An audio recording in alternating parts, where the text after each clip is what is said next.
So in this video, I'm going to be talking about the movie Holes.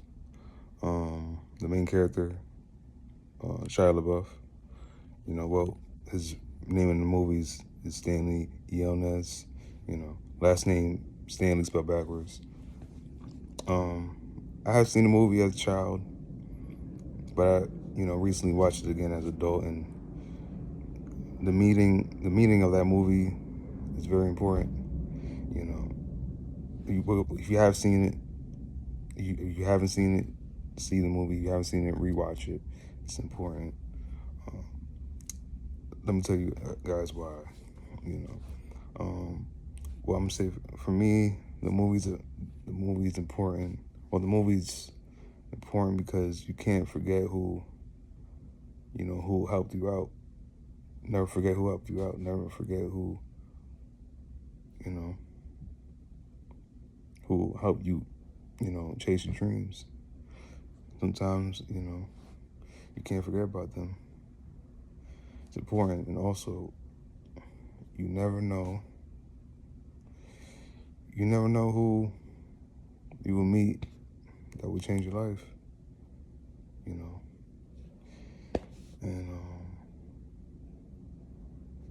yeah.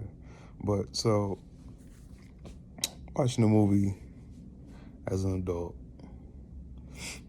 first thing I liked was when the scene when they had Zero, running. He was running on a bridge, and because I think he had stolen the running shoes from the athlete.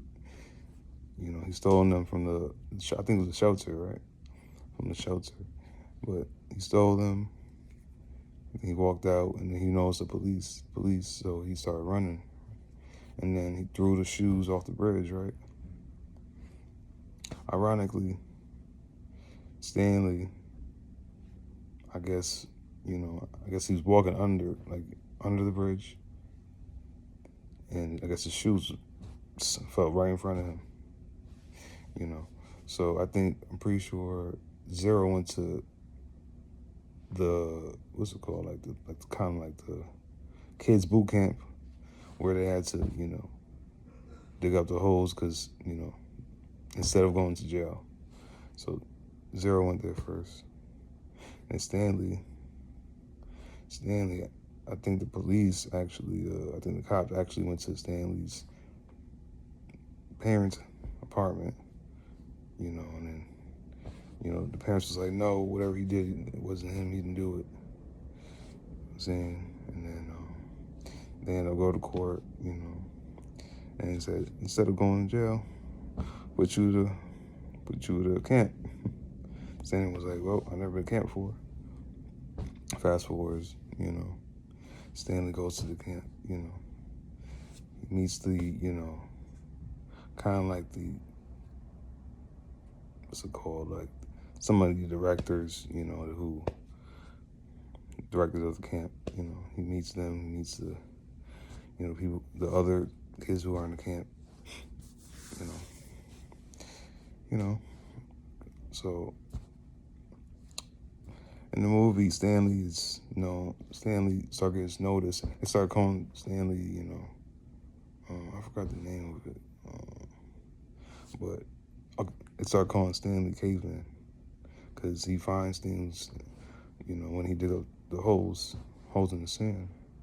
You find things, and it's important because when you find something, you get to show it to the head of the camp, which is a woman who her granddad actually owned the lake, and her granddad had her dig up holes, as a kid, as a teenager, her whole life, and they never found the treasure. So Stanley, of course, is the person who finds the most treasure, I'm sorry, anyways, there's this time when Zero runs away, so it's the desert. He runs away in the desert, and then I think day after, Stanley runs away, I guess he tried to find Zero, and to find Zero. ironically, it's important for Stanley. Ironically, it's important for Stanley and Zero to meet. You know, it's like it was destiny to meet because them two of their family lineages actually once met. You know, I think it was Zero's great grandmother and also Stanley's great grandfather. They met because the grandmother actually helped Stanley's great grandfather, you know, try to win over a girl. But Stanley's great grandfather, you know, didn't want the girl, you know, but he was also supposed to bring along, you know, Zero's great grandmother when he, you know, left, go on boat, but he forgot. And he was supposed to bring, you know, the grandmother along because that was part of the deal, but, you know, Stanley's great grandfather forgot. And Stanley's, the Stanley's family lineage was cursed. I think it said for about 150 years.